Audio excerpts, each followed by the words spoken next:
तुम्ही खाल्लेत का चवीला अप्रतिम असे लागणारे दडपे पोहे?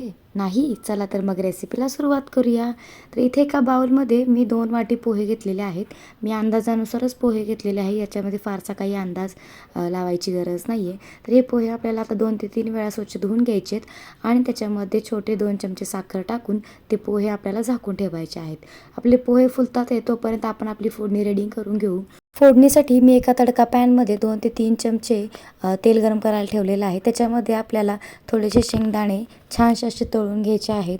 अगदी मीडियम गॅसवरती तळून घ्यायचे आणि ते एकानंतर प्लेटमध्ये आपण काढून घेऊयात.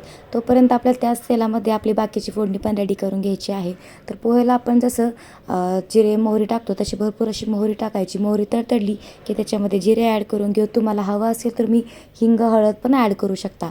मी इथे फक्त डायरेक्टली मिरची ॲड केलेली आहे आणि मिरची ॲड केली की आपल्याला कढीपत्ता ॲड करायचा. तर इथे आपली फोडणी रेडी झालेली आहे. गॅस ऑफ करू आणि आपले पोहे फुललेत की नाही ते पाहूया. तर इथे पोहे आपले छानसे असे फुललेले आहेत. त्याच्यामध्ये आपण आता बारीक चिरलेला कांदा, भरपूर असा बारीक चिरलेला कांदा ॲड करायचा. त्याच्यानंतर कोथिंबीर, तळलेले शेंगदाणे आणि चवीपुरतं मीठ.